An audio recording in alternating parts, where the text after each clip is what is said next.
Welcome, everybody, to the Age of Becoming. I'm Susan McCulley, and I am delighted today to be in conversation with my friend and teacher, Emily Wright. Emily and I met a couple of years ago within the Charlottesville dance community, I think shortly after you moved to Charlottesville. Is that right? Yeah. Probably, yeah. Yeah, and I've had the great good fortune to practice with her and learn from her. And Emily has written a book recently that is just coming out. Is that right? Yeah. Yes, just released. Oh, wonderful. It's such a huge deal to write a book. Such a huge deal. The book is called Dancing to Transform: How Concert Dance Becomes Religious in American Christianity. So I have so many questions, but I just want to give a brief introduction of you and how you are showing up in the world. Emily is an independent artist and scholar based here in Charlottesville, and her work includes autobiography, research, and personal reflection that is looking in particular right now, anyway, at the intersection of dance, religion, and community. Wow, there's so much there, just even in those words that I just said. And I was, thank you for letting me read the first chapter, the introductory chapter of your book. And I have to say that when I read it, or even when I just read the title, I was struck by my own impression that this was new to me, that the idea that dance had any intersection with particularly conservative American Christianity was a surprise. Mm-hmm. And I know in my own work as a movement teacher that I've interacted with many people who grew up in a conservative religious background, who were told their whole lives that dance in particular, and by I don't know what, by association, the body is more, it's certainly base to the spirit, and is potentially in the way of the spirit. So in your first chapter, you talk about yourself growing up in a conservative evangelical church. And I'd love to start by hearing what you learned either directly or indirectly about your body and about dance. I'd love to hear about that. And and we can go from there. Yeah, sure. Well, so I get the response that you had a lot with the idea that Christianity and dance, I didn't know these two things go together. I kind of assumed that Christianity is very anti-dance. And I would say first that you are correct. Like, there is certainly a strain of anti-dance, anti-body, anti-moving body, and anti-women's bodies that is present throughout Christianity, but it's a little bit more complicated than that. And I think for me, as a scholar, as an adult, it was really fascinating to go back and reflect on my personal experiences as a child, now with the lens of these different theoretical practices from religious studies and from dance studies, to look at, like, okay, what's really happening here. And one of the things that was really interesting is that in the 1970s, 80s, and 90s, in particular, when I was a child, there was kind of like a rebirth of particular forms of dance within conservative Christianity. And it kind of followed the trajectory that contemporary Christian music did. So it was very much a way of, like, let's take something that is, pop culture and of the world, and let's kind of reformulate it for our own community in a more kind of controlled form. So depending on the different denominational influences, and I also had a lot of Southern Baptist influence, and Southern Baptist traditionally tends to be very anti-dance. And I actually taught at a summer camp where I taught dance classes, but I wasn't allowed to call it dance. I had to call it interpretive movement or creative movement, and which was a very semantic, I don't really know what the logic was around that, except just avoiding using the word dance.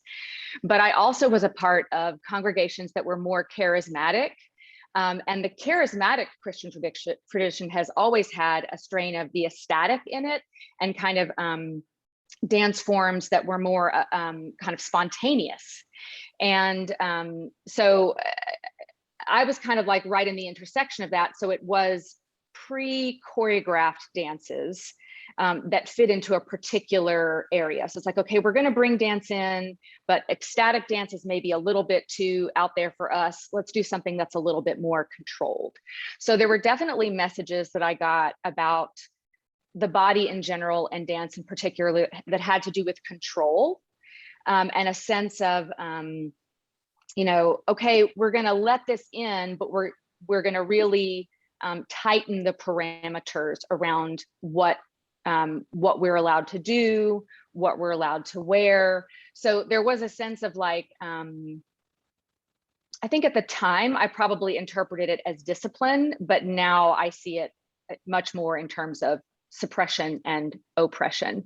But at the same time, one of the things that I try to do in the book is show that there was still something quite radical about what these groups were doing, because they were predominantly women, and they were often a part of the formal service, which is traditionally designed and run by men, with men's voices being the main interpreter of sacred texts and religious experience and communication about what God is and what God's truth is. And so there was an element of it that was very radical and avant-garde, to have women, not only women, but women's bodies being something that was also participating in leading a congregation, and in being some kind of a vehicle for truth, and kind of saying something about what God is in the world.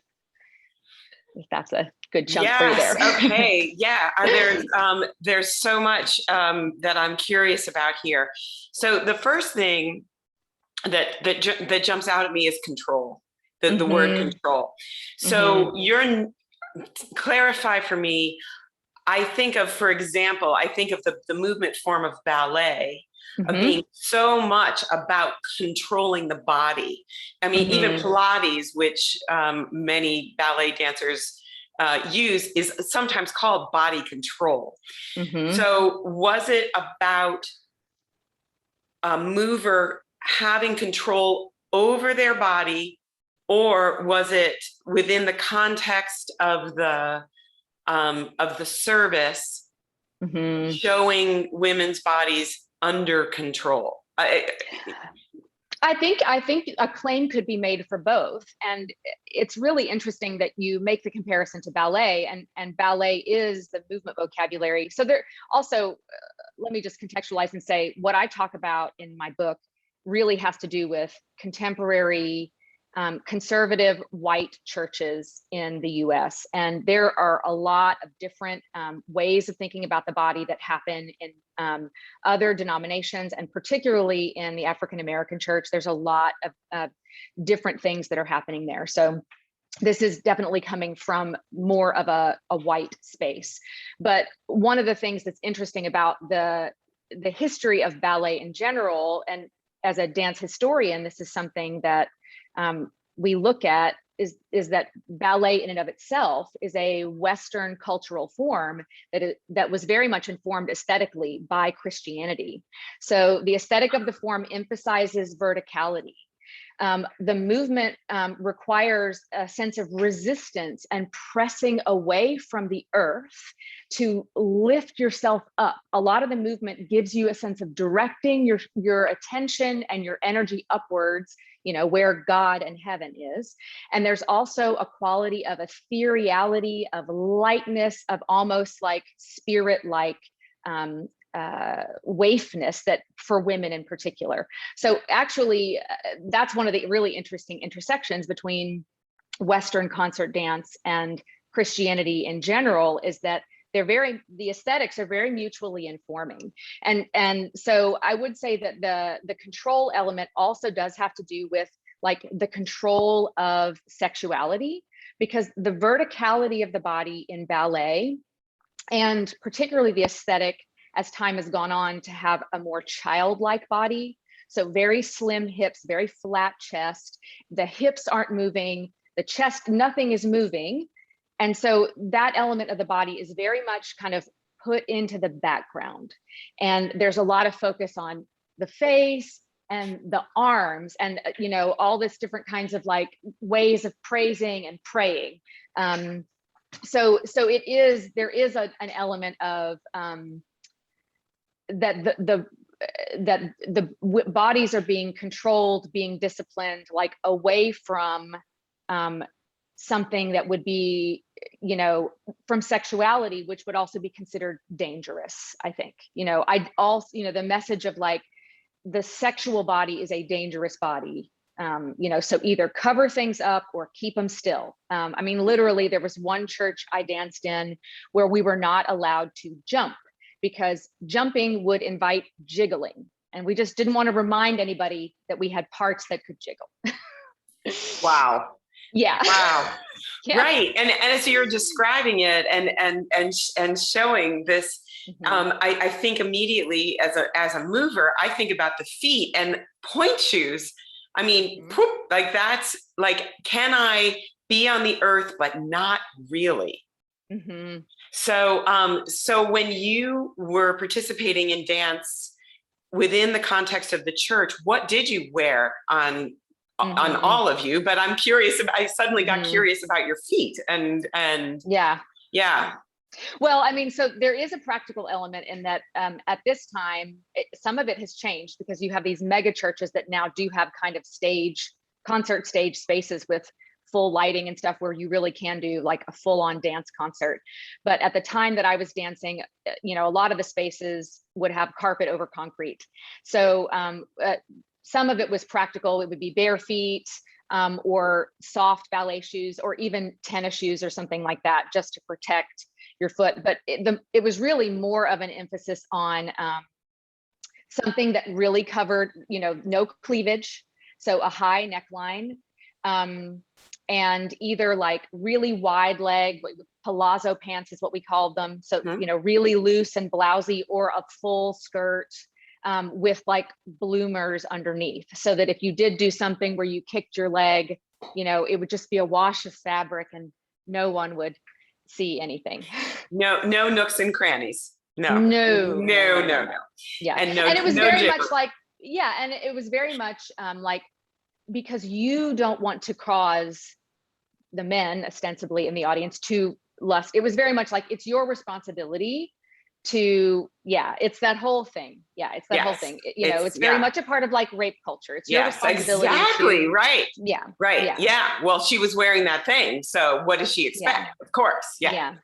Wow. All right. Yeah. So tell me, I'm also really curious about the role that a dance might play within the context of a service. Is it meant to tell a story or deliver a message? Or, because in some ways that could be a tremendously powerful role. Just curious as how that would be incorporated into the service. And sure. Yeah, so it had different functions.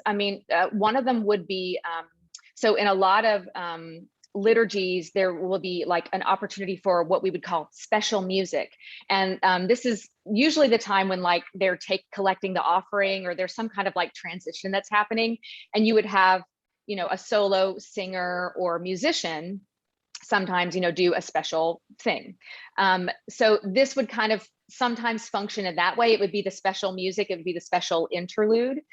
So it was in that way kind of meant to coordinate with the overall feel of the service, but maybe not be something super distinct from, or like on the same level as the sermon. Sometimes it would be really used as like, after the sermon was over, like as a way to illustrate a point in a different way. Like it would have a little vignette, a little story, kind of like almost like a dance theater element to it, to really illustrate something in a different way.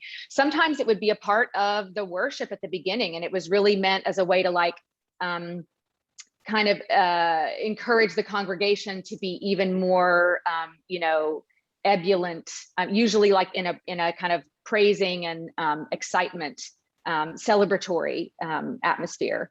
And then, one of the companies that I talk about in my book, they actually, this is a very conservative ballet company, and they actually, have created full scale productions. And they're usually, one of their techniques at least, is a kind of a reimagination of a Bible story.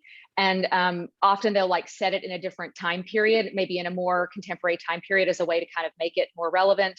And they're really kind of staging a whole service. Like they will have all of the same trappings of a traditional Christian service, with kind of like a welcome and invocation, the message. They'll sometimes even have a time of donations, particularly if the concert is free. They'll have an altar call, and all of the elements are woven into the concert itself. But now usually that's not going to happen on a Sunday morning. That would happen in the evening, but it's still following all the same strategies as a church service. And what I notice about that is that really in that instance, it's more of a way of proselytizing to the Christian community that dance is okay. Because what they're actually doing is they're taking this convention of a church service that all of their audience members are familiar and comfortable with, and they're just reinterpreting it through dance. So it may be overt to some audience members, it may be more subconscious, but it has all those same beats. And so it creates a sense of like, I may have never been to a dance concert before. I may actually feel kind of cautious about dance, but wow, this actually looks kind of like my, the service that I would go to on Sunday. Oh, this isn't that scary. So as much as I kind of critique what this company in particular is doing in terms of modesty and policing women's bodies, they certainly have done a lot to make an intervention for dance in the Christian community, with that didn't exist a couple decades ago. Right. So clearly this was a major way that you were involved in your church when you were young. It sounds like you both participated as well as led, taught. I'm curious about, since I know you now, I know that you are a feminist, and that this is that you have a very different perspective than you did when you were growing up. Can you tell us a little bit about what happened that took you into some kind of shift that allowed you to start to see things perhaps from a different perspective, or start to question? Yeah, I'd love to hear about that. In that, I think that some of us may have had your experience growing up in a conservative church, but all of us have the experience of being in this patriarchal culture. Right. And so I'm curious about what it takes to, kind of take the glasses off and notice the water that we're swimming in, and how do I want to be in this, perhaps in a different way. I'd love to hear about that part of the process for you. Sure. So looking back, I do see that there were definitely things that even as a child and a young adult, didn't make sense to me, and created some kind of cognitive dissonance for me. One of them was just the felt experience of performing in front of a church, and what it felt like to really be focused on the counts and the music and the timing and the execution of particular steps, and how that cultivated a particular kind of bodily attention and awareness that felt very different to me than what I had experienced in worship, which was very like not focusing on myself and kind of very outward. So I did feel a conflict about this idea of performing and worshiping, like, you know, expressing reverence in some way. And then I think the other thing that came along fairly quickly, particularly as I got into college, because I studied dance in college at a conservative Christian school. At that time, it was the only school in the country that had a dance major and was also like an overtly Christian school, which at the time I thought was amazing. Perfect. It's perfect. Yeah.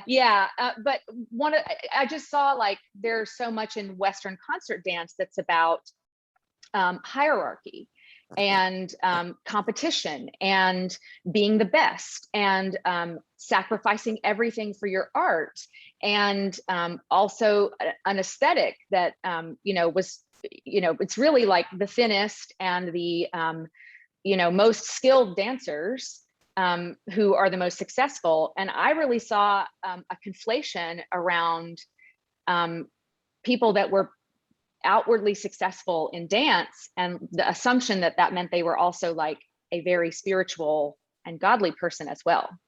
And so just starting to see like this doesn't feel right. And some of it I think was just intellectual maturity. Like I was becoming an adult, I was having more life experiences, and just noticing like these two things feel like they, you know, all this stuff about the egalitarian community and the love of God and acceptance and embracing and come as you are, and like get in here and work your butt off and be really skinny and perform, but don't be thinking about yourself. Like give it all back to God. Don't be selfish. Don't be self-absorbed.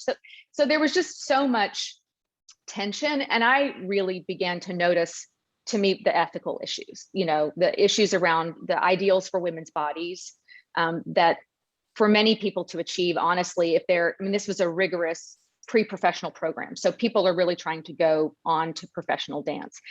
If you're going to do that, a lot of people have to really do some, I mean, maybe there are some people that can achieve that aesthetic in a very healthy way, but a lot of people really have to do unhealthy things to make their bodies look that way. And I certainly did too. And I'm just like, this doesn't feel right. So one of the things that is interesting is that my experience of dancing and my experience of Christianity both gave me these awarenesses of my body that then enabled me to critique them. And it was actually the cultivation of the bodily awareness and the feeling, like, how does this feel in my body? You know, when I make these movements, what does that enable me to think, to feel, to be, you know, to act? What does this enable me to do? And what does it eliminate for me? And so it actually was these experiences that I'd had in paying attention to those sensations that enabled me to say, like, actually, this is not enough anymore. And this is actually, it worked for a time. It was a good container for me as a young person. I think it was more helpful than harmful. It certainly did harm, but I think for me, there was some help around it, but then it became confining.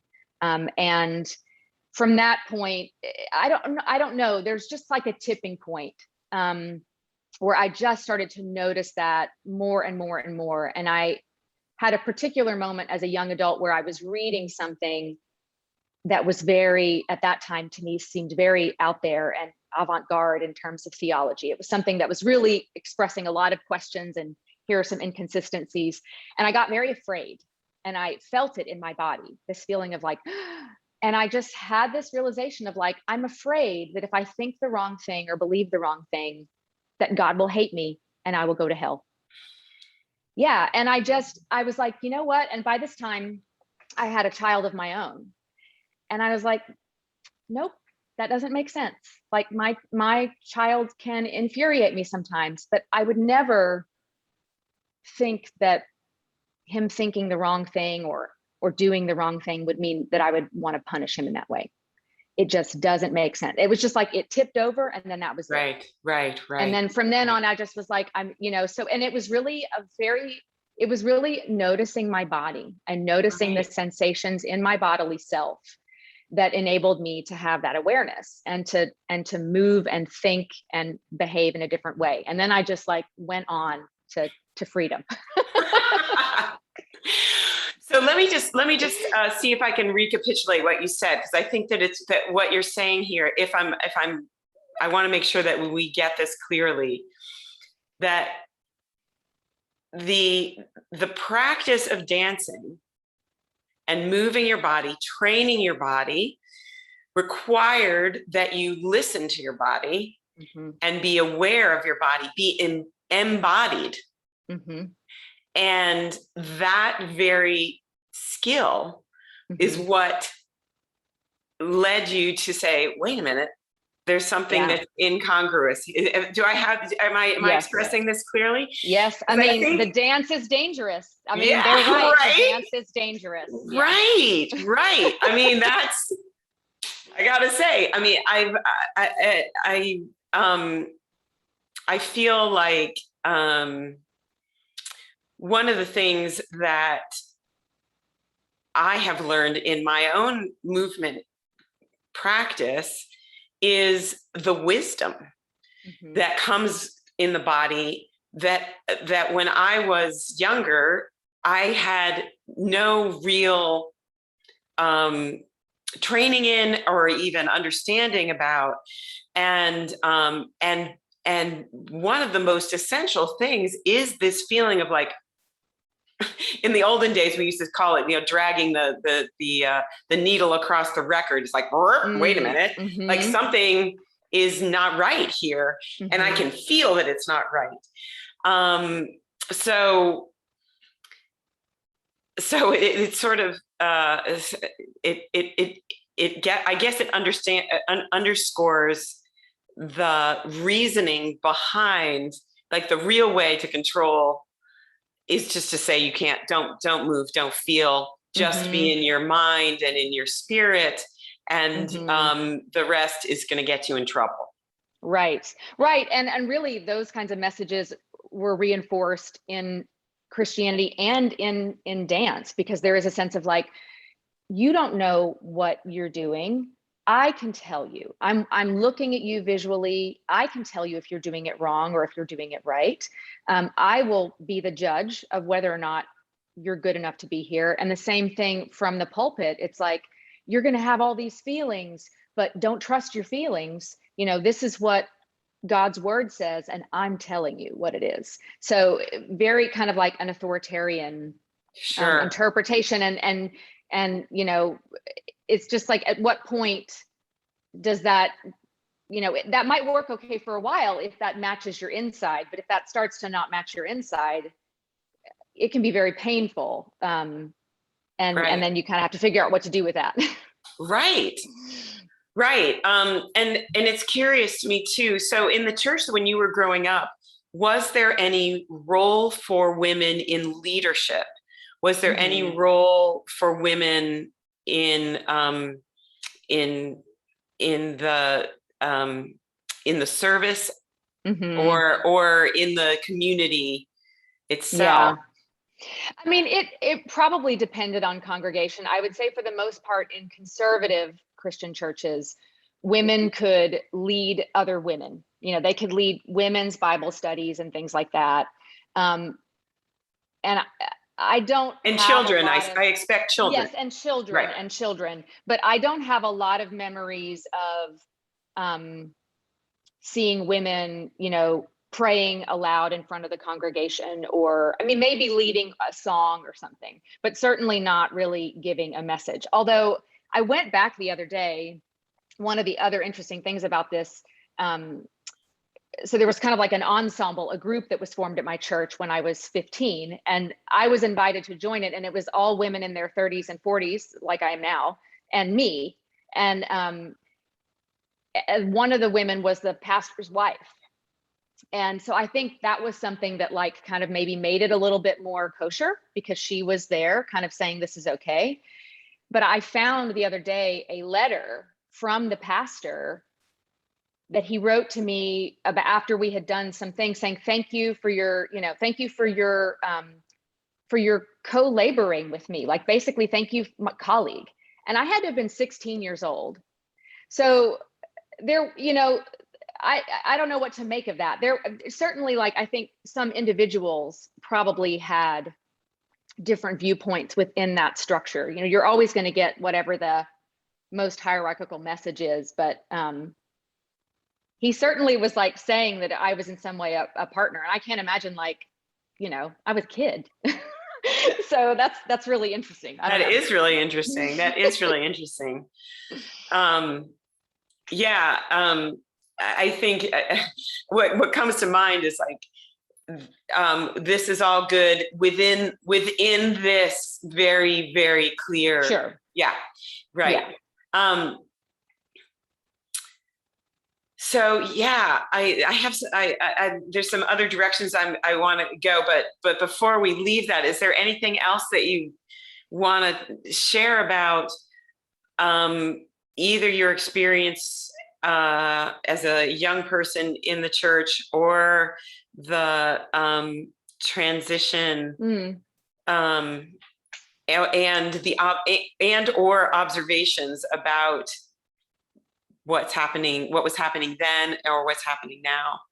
Sure. Well, I mean, I think one thing is that another element that did keep me in it so long was community. It was particularly, and I write about this some in the book, I had a pretty chaotic upbringing, and there's a lot of trauma and abuse in my family background. And so one of the things that church and dance did for me is it really did connect me to other adults and to kind of an alternative family structure. And that was actually one of the things that made it the hardest to extricate myself from that, because it wasn't just me as an individual, it was also this whole network of relationships. And I'm definitely, it's still something that I grapple with today. I went through a phase where I was really like, I just need to reject everything about that and like push it as far away from me as possible. And I have begun to see that even that is still in a reactive stance, like if I'm always kind of reacting against that. And my history is my history. Like, there's definitely like elements, particularly with the state of things currently, where I feel in some ways like ashamed and embarrassed to admit this background, because evangelicals have it's just been, it feels shameful to be associated with that in any way, in some ways. But at the same point, it's like, this was the childhood that I had. And I can see that there were things that upbringing gave me that enabled me to become the person that I am today, and that I hope will continue to, inform my evolution and my transformation.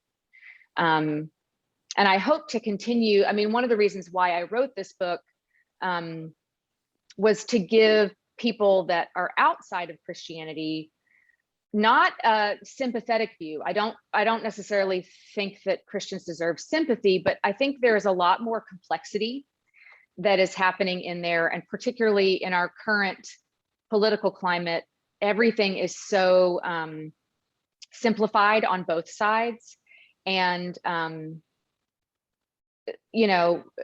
I believe that the people that I was with at that time really were like trying to do the best for me, and really sincerely believe that the things they were teaching me, and even the things that I would consider harmful now, I don't think that many people were actively trying to do me harm. There's right. So that's one of the elements, is like, as I continue to reconcile myself with my own past, I want to have complexity around how I think about it, and try to be able to see the good while really calling out the bad. Right. Yeah. Right. I mean, certainly as you were talking, I was thinking that there is such polarization, that there are that many of us may have grown up in a political arena that is now antithetical to what we believe is important and true. And I think what I'm hearing you say is that part of the problem that we're all living in is an oversimplification, making things black and white, and rather than being discerning and recognizing that even if somebody is coming at this from a place that feels problematic or harmful, that it's very likely that there is a lot of nuance and unlikely that there's a whole lot of intentional maliciousness. That at the root of it, we all want the same things, and it's where we diverge is how we get there. Yeah. And so one of the things that's interesting to me is your feelings or your observations about embodiment, right? So I haven't been myself in a Christian environment in a long time, but I know that part of the wonder of the Trinity is that Jesus came in a body, in a human form, and it feels like there is this sort of tension between the celebration of that and the perceived danger of that. And so I'm curious to know how you see embodiment in your own practice and in the congregations that you studied. How do those things fit together? Well, so one of the things that I really try to do in my work now is disrupt the idea of kind of the mind or the spirit being the predominant, part of how we experience religion, and really going back to like my embodied experience is the way in which everything, it is the way that I am able to think and experience the world. And there is a natural limitation to that. There's a natural subjectivity to that. And that does connect me to the example of Jesus, of like this idea of like God becoming limited into this one particular body in one particular space and time. It's like the extreme example of subjectivity, like a real acknowledgement of limitation. So there's a humility that comes with that, a sense of like, I am always only going to see partially. And part of what I am to do is to really understand my own experience through that subjectivity, but also to gather with the subjectivities of others. And that's like the way that we really enact further transformation or growth or awakening is through all bringing together our little piece, and seeing how they shift and shape and amplify. So there is a real strong like focus on subjectivity. But then I also, really think about how my body also like enables me to think certain things, like, and I think very particularly about, you know, the way that a religious space is organized. When you know, enter into a religious space, often, you know, you go from outside to inside, and there's a, you know, sometimes it's like going from a quality of bright light to a dim light. You know, the space might be organized with a long central pathway, so it can invite sometimes a quality of journey. You know, in a lot of services, there's a sitting and a standing, like there are these just like gentle repetitive motions that you do. So some of my practice is also just really drawing my attention to the movements that I'm already making and asking myself, how do these movements enable me to think, to feel, to interact with other people, and how do they prevent that? You know, if I sit in a circle with people, that's going to give me one particular experience of what our group is. But it might, you know, eliminate another way of experiencing. So that's one I'm constantly kind of asking myself and thinking about, not like, how can I think about things and then get my body to like represent them or express them, but how can I notice what my body is already doing and how that's actually directing my attention and my ability to realize, if that makes sense. Yeah. What I'm hearing is this awareness that that our bodies and everything we do are inextricably intertwined, including reading and speaking and thinking and all of these, what we might think of as separate from movement, but they are all movement in their own way. And I really like this idea of being very clear about my own subjective experience and expanding it by connecting with subjective experiences of others, recognizing that I do not know and see and experience all from where I am, by the very nature. I'm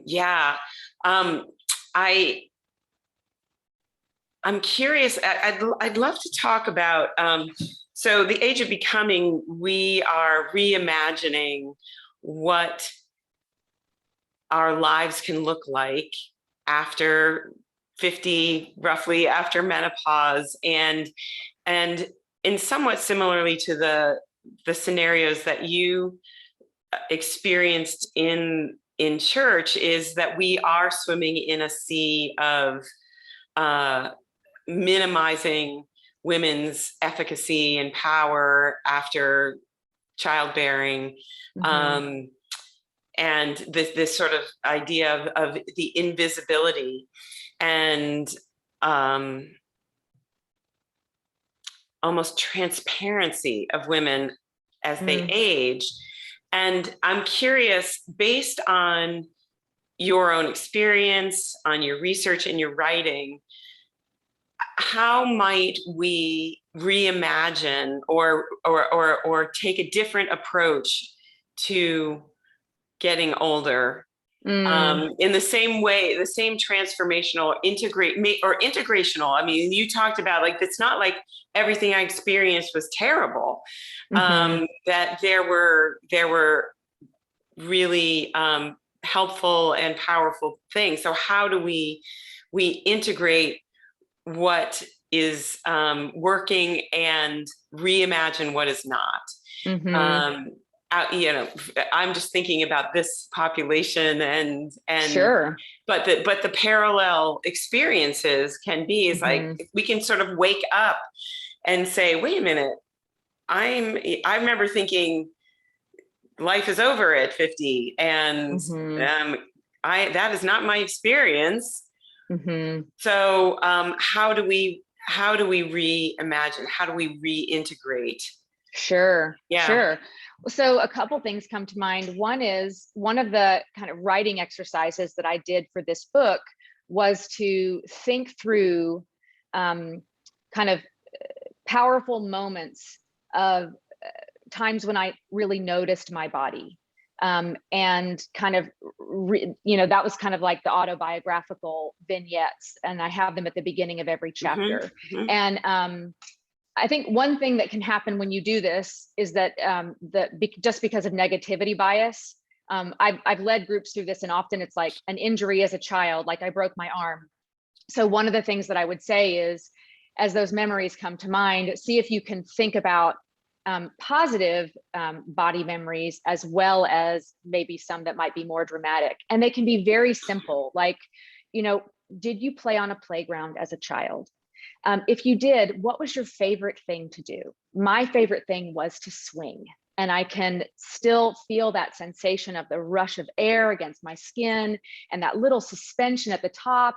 And sometimes maybe like a little fear, and then the swinging backwards. And I had long hair as a child. And so, sometimes writing out different potent memories of your embodied experiences can be a way to think through the positive and negative stories about your body that kind of still live in your system. And to write about it, maybe even to write about it in a very, like, a present tense, like, I'm on the swing set now, or I dig my hands into the dirt and make a mud pie, and I feel so that can be a way to just, that can open up all different kinds of channels of, memories that might not have surfaced for a while. And I would say, like, if some of them are tender, it might be something where you want to, save a tender one to do with a group, or to do at a time when you feel really supportive. But to focus on, like, or even just like the sensation of eating ice cream, like, those may not feel like dance or some kind of formal practice, but they're strong embodied sensory information coming through. Right. And then the other one that comes to mind is maybe thinking about dancing the story that you already know about yourself. Thinking about, if there are qualities, if maybe your history is to feel constricted, maybe you want to choose a movement, a posture, or a gesture that really enacts that for you. And then what might it be like to move from this? Like, how could you start to, I want to be more expanded, so maybe I just move one arm, and really to explore that in a physical way, instead of, or in addition to, how you might think through it or talk through it. Just because sometimes the realizations that we have when we move our bodies are different than the kinds of realizations that we get when we're thinking or writing or talking with someone else. It's just a different way of processing. Yeah. I love both of those so much. Interestingly, as you were talking, the first one, the powerful moments of a body memory, one of the ones I have is actually from church, is hearing the Messiah, the Handel's Messiah, for the first time, and feeling this sense of I just wonder and maybe even transcendence, right? As this feeling of just there is like the vision of the world opened for me, and that there was a physical sensation of that.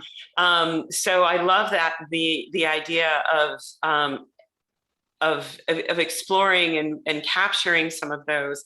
And for me, I find that once I start to do that, I was like, oh, and there's that one, and there's that. And of course, yes, movement that expresses an experience or a feeling, and then playing with what would happen if I did something different. What would if this is how I did feel, how do I want to feel, and what does that movement look like? Right. certainly Yeah. as an artist and a human being, I find myself with insights and realizations when I'm moving that are very different. And I want to say very clearly, you know, not better or worse, but they're part of our whole experience. And certainly in my growing up, it was such a split. It was like, so yeah, thank you for that. Thank you. So I want to, tell us about where to find you, where to find, let me say this. What have I forgotten to ask? What have I not asked you about? What would you love to share that we haven't talked about? Oh, that is such a good question. And I don't know. Well, I mean, I guess I always love questions about like,